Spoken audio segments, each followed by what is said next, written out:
Hey, welcome to another episode of It's Messy, but It's So Good. And today my guest is Chuck Ragsdale, a professional actor with over 30 years performance experience.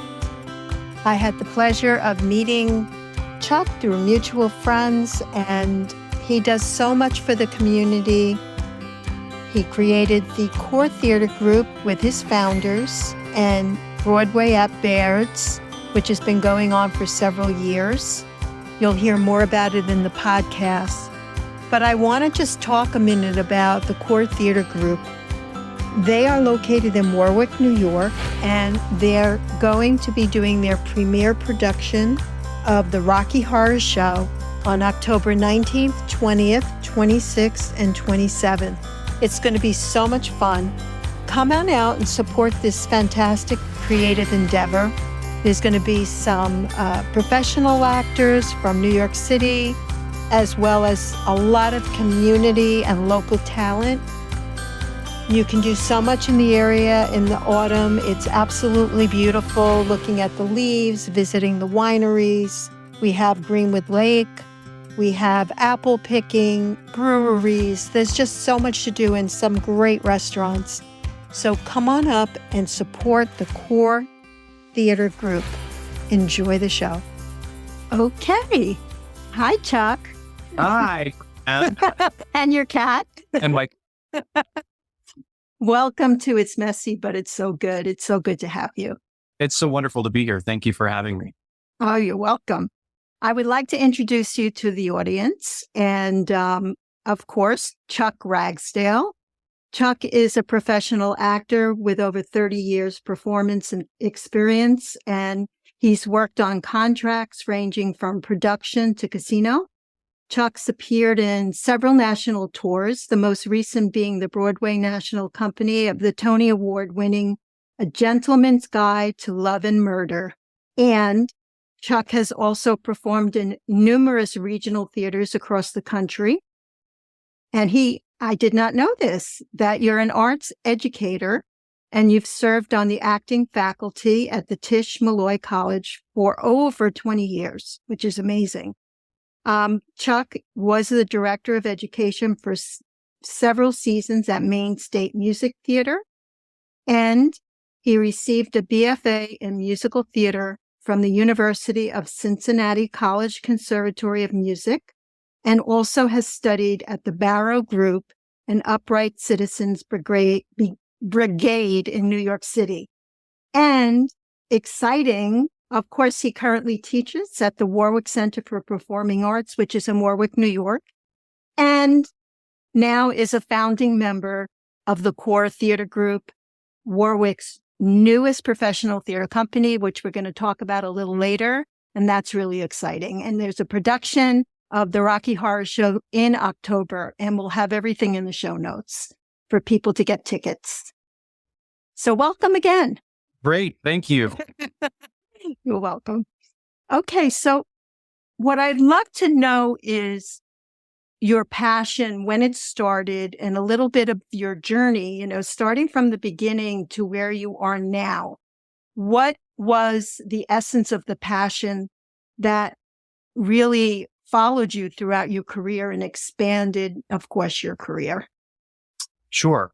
I have an older sister, but who was out of the house by the time I came along, and I was raised in rural North Carolina, and the school that I attended was not near my home, and I grew up learning to entertain myself quite easily, and I was very lucky that we lived in a place and on a property that had multiple areas to explore, multiple areas to create forts and tents and haunted houses and circuses. And all my mom and dad had to do was just leave the back door unlocked, and I could pretty much entertain myself. And through that, they saw at an early age in me that ability and decided to foster it. And one fateful day when I was 8 years old, my mom saw an advertisement for a theater summer camp in Raleigh, North Carolina, and explained to me what it was and asked if that was something I would be interested in doing. And I said, yes. And that started it all. That began the current journey. And I'm still on that journey. And it was a transformative experience for me because I realized, hey, there are other kids just like me who are dangerously creative and understand the template of what it means to be a performer. And I feel that that's a DNA thing. I feel that that's something that is inside of you from birth. And whether or not you find the people and the resources to unlock it is a personal journey. I was very lucky to be surrounded by both parents and instructors who understood that and yes-anded me along the way. Yeah, I was thinking when you were sharing about your parents' insight, and I think sometimes people take, I'm not saying use, but some people might take that for granted. I know my son is very, he's a musician and an artist, and I just was so excited about it, And, as he grew older, he said, Mom, no, it's not like that for everyone. So parents are not always supportive. A lot of fear around money and security and all that, which I understand as a parent, but it's beautiful that your parents were able to see the gifts that you had and to really support it, Absolutely. And not just that, but they took sacrifices themselves. They got me to and from rehearsals. I started doing theater, as I said, when I was 8 years old. I started doing local theater. And although I was raised in the country, we were in a location that allowed me 3 to 4 different cities and towns to explore creatively. And Mom and Dad made sure that happened. I got into classes. I got into programs through different theater companies that I became involved with. And they really put themselves out there as far as getting me exposed to that and getting me in training from a very young age. So I'm so fortunate to have parents who understood that and acknowledged that little precocious shit in me. Yeah, that's awesome. So how did you end up, did you end up going to New York City at some point, or how did your career progress? They took me to New York for my 16th birthday, and we saw 4 shows, and it was the first time I had seen national tours that came through Raleigh, but it was my first experience seeing shows in New York. And I knew at that point, even prior to that trip, that just sealed the fate. I knew that I was going into theater.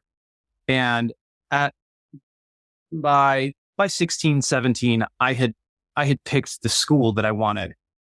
And this was back in the day when there were very few schools who offered degrees in musical theater. And I picked one of the biggest. And I put all my eggs in one basket. That was the one school I auditioned for. And luckily I was accepted. And that was the school that I attended. And it's still in the top 10 of most celebrated musical theater performance training programs in the country. New York Times just released last week, I believe. And CCM is still in that list. And it's an incredible program. It's a very dense and very hard program. Back when I was in school, there was a retention policy, and you had to remain in the program by auditioning for the program at the end of every semester. Wow. And if you did not pass your boards, you were released from the program. Wow. And my entry class was, 24 people.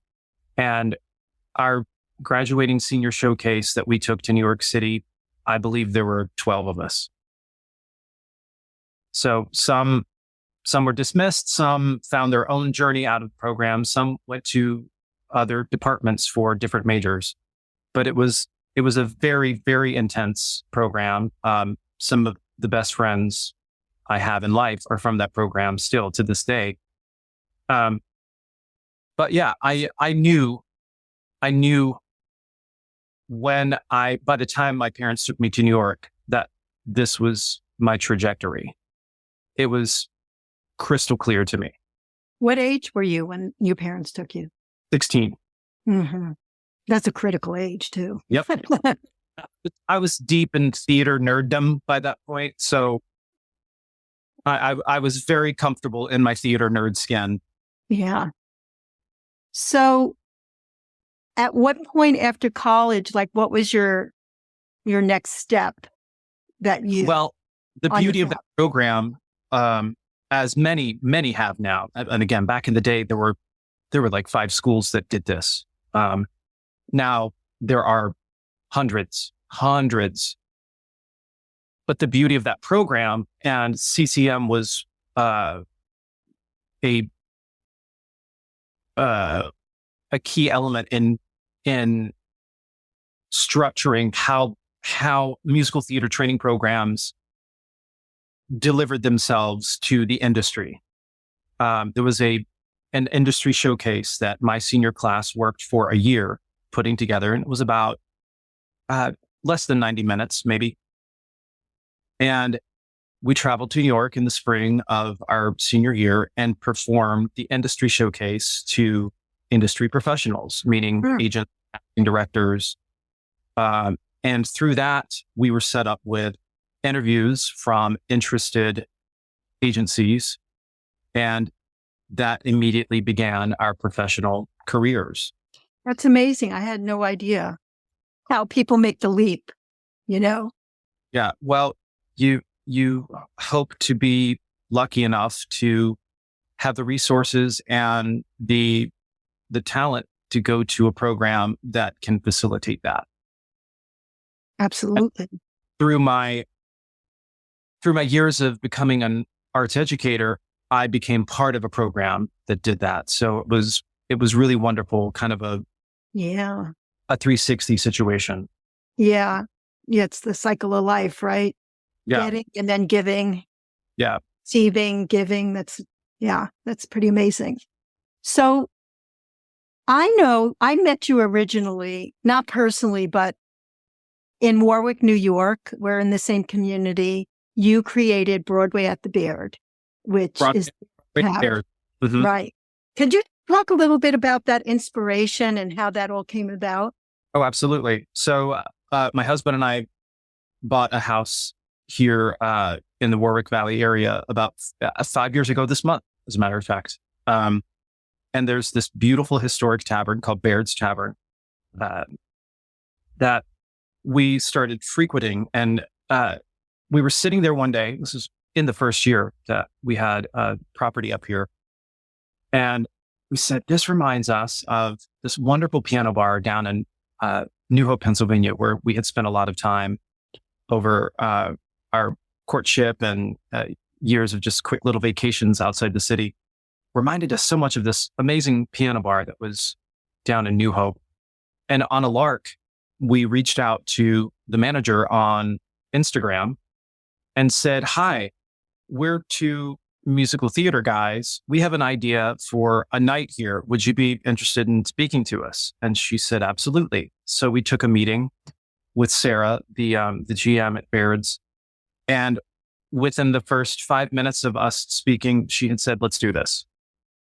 And it is myself and my husband, Paul, who is an associate music director and plays in the orchestra of Wicked on Broadway. I host, he plays, I sing. He sometimes sings. He hates it when I ask him to, but I can get him to sing every now and then. And we bring a fantastic Broadway guest from the city to come join us each month. And over the years of doing this, we have also cultivated a wonderful little garden of local performers who have joined us and will hop up and sing. And in the spring and summer months when the weather allows, we're outside in the backyard at Baird's, which is wonderful to bring this to so many more people that don't normally get to see it inside the tavern, which is intimate. Yes. Yeah. You got to get there early. Yeah. Yeah. What I feel when I attend is this sense of, I don't know, it's like, the word delight comes up for me. It's just very light and, good energy and entertaining and fun. And it's just such a great place to meet up with your friends and to enjoy the show. And the fact that it's free for the community and the surrounding community is, such a gift that you give us. So thank you. Absolutely. It's probably our favorite night of the month. We love our Broadway at Baird's nights. And it goes throughout the year, correct? It does, yes. And once the weather turns, we'll move back in the tavern. Right. Which would be would it be by November or? It'll be November. Based on current conditions, I'm guessing November. Right. I love the cooler weather, so I will be out there in 30 degrees, but not everyone that philosophy. Exactly. But the mosquitoes will not be there. So Correct. Yes. So, we know this podcast is about messiness too, because there's a lot of imperfection, even though our brain wants perfection. Mm-hmm. And, we always learn so much from the messiness if we can step back. Can you share in terms of navigating challenges, being a creative artist, and creating so much? I mean, a lot from inspiration, Broadway at the Baird's or Baird's at Broadway. How do you navigate when you find that the contrast comes up, things you don't prefer? How do you deal with that? Something that I have learned initially myself and then learned to pass along to my students over the years is allowing yourself the permission to fail, acknowledging that something doesn't work and turning that into a growth opportunity. It's so difficult for performers to remove the monitoring aspect of their work. We're so incredibly self-aware because that's the nature of our business. We're taught to turn emotionally on a dime. We're taught to look a certain way. We're taught to conduct ourselves a certain way. We're taught to sing in this certain style of music. There's a lot of self-awareness that is involved with being a performer. One of the hardest things that I have found for myself is acknowledging like that didn't work. What about that didn't work? How can I turn this into a learning opportunity and try something that will? And allowing yourself the permission to fail and learn from it is one of the biggest things that I have learned in doing this. Yeah. It takes a lot of presence, I think, to really get that. And it's so true. It is so true because I think we all box ourselves into this image of what we're taught, what society teaches us, that has been handed down by maybe very well-meaning people, and some not well-meaning people. And then, this sense of perfection of, it needs to be 100%, where it's so limiting in the fun and the joy of the experience. Mm-hmm. And as starting this podcast, I'm really approaching it with a different mindset of, okay, well, it's supposed to be a certain way, maybe by some people's standards, but who's to say how anything should be? It has to feel good inside, and we're our worst critics. So being able to step back and see, what did I learn from this? Or what did I see that I don't like? Or what do I like? And how can I go forward? And I think that I think often that comes with age, in my experience. Absolutely. You know, Yeah. I think it's hard to get those concepts when you're younger. I don't even mean a child, even in your 20s and so forth, like when you're going through college time period, because you haven't lived enough life to really have the ups and downs and know yourself enough in a sense, you know? Mhm. So is there any particular tool that you use that can help you align and get more coherent to moving forward? Yes, but may I backtrack 1 second? I wanted to make another what you just said. There's a director that I have had the privilege of working with multiple times in my career, who, in his first day of rehearsal speech, says, "We're doing a play. We literally get to play for a living. It is the intention of the activity. If you're not enjoying what you're doing, you're probably not doing it right, or maybe you shouldn't be here."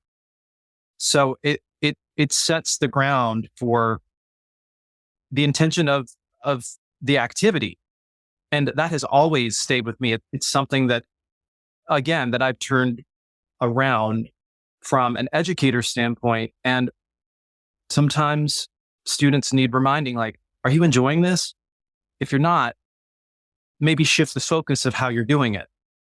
You know, and a lot of that comes back to monitoring yourself, observing yourself, um, being In a loving way.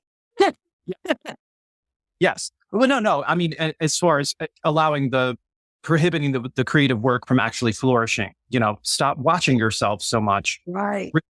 release the monitoring aspect and allow the play to happen. Yes. And now I'm sorry, ask me that question again. I forgot the question. Oh no. Was there one thing that that Oh, helps the me? tool. Yes, the tool. Um, well, sort of as you and I did before our interview began, I find time with myself. I check in with myself, and I have the discussion with myself of what is required of me and expected of me in the coming 3 hours. If we're talking about a performance or a rehearsal process, the next 6 hours, what is expected of me? What is my emotional obligation? What is my professional obligation? Um, and I remind myself of what those things are. I allow myself permission to experiment and maybe not succeed. Mm. And I remind myself that, hey, look at what I get to do. I get paid to do this. This is wonderful. I'm being paid to play. It's really wonderful. Yes, yes. And we enjoy it. So many people enjoy it. That's great. I was wondering, like, now, what are you up to? What do you want to share with the audience listening? Because I know you're up to some big things. We are up to some big things, yes. My husband and two colleagues, friends, have started a theater company in Warwick, New York. And we are Warwick Valley's newest professional theater company. And we had been discussing this for a while, and we're given the opportunity to produce a production of the Rocky Horror Show in October in what is now called Roosevelt Hall, which is on the former Mid-Orange Correctional Institution property. We are doing Rocky Horror in a prison auditorium, I can't wait to see that. pretty effing cool. Yes. We were given an opportunity by the owners of Hudson Sports Complex to do this production in this space that has not really been utilized since 2011.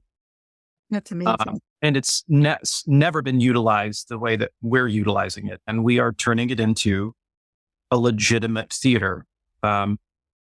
When I tell you the hit list of daily things that we have to accomplish to make this happen, it is lengthy. it is lengthy but exciting. Later today, I have a meeting with an events company to explore pipe and drape options that we need for some masking in the space.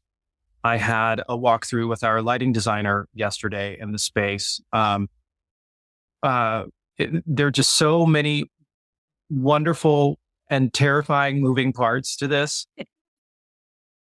But the good news is we're all, if I may humbly refer to myself as this, we are all industry pros who have done this for a long time. And we're sort of an amazing foursome force of making this happen. And the timeline was not initially what we had set out to do. We were looking at a February production in a smaller venue of a different show. And we were connected with the team at Hudson Sports Complex in the Wickham Woodlands area. And for our listeners who are in the area, if you've been to Last Whiskey Bar or Hudson Sports Complex or Drownlands, this is on that property. It's fantastic. And it's a beautiful, I mean, for being a former prison, it is a beautiful property. And what a lot of people don't know was originally constructed as a boys' reform school. And Eleanor Roosevelt had a huge hand in designing the program and having a vote in how the facility and the property was actually laid out. So there's quite a bit of history with this project, and we're so honored to be a part of it. But back to my point of fast tracking this, we took a meeting with the owners and they clandestinely pitched, hey, could we do Rocky Horror in this facility? And that was actually the first show that the four of us sort of discussed over drinks one night a long time ago, and sort of tabled it and moved on from it. So the fact that we had this sort of full circle moment of someone saying, hey, I've got a barn, let's put on a show. And that's and to be clear, it's not a barn. It is not a barn. Right. It's a theater. That's Right. going to be the permanent home, right, of the theater. We're having our first production there, and we're hoping for some future opportunity. Okay. So you'll see. Yep. So that being said, we would love for everyone to come out and support us. Yes. And That will be key in our future with this space. absolutely. The dates for the performance are October 19th, 20th, 26th, and 27th. Correct. And it is Thursday at 8, Friday at 11, both weeks. And it's kind of an odd time. We're also working around the schedule of a haunted house, literally. We're sharing the space with a pre-existing haunted house that operates seasonally out of the space. And they graciously shifted the footprint of how they use the space and have devoted the theater exclusively to us, which is wonderful. And in an effort to keep crowd control and facility management easy for all parties concerned, we agreed to this odd little schedule. It's not a typical theater schedule, but we're excited to get in the space regardless of what time. So in exploring ticket options, know that it's Thursday at 8 and Friday at 11 p.m. Right. And I'm going to, in the show notes, I'll have the information.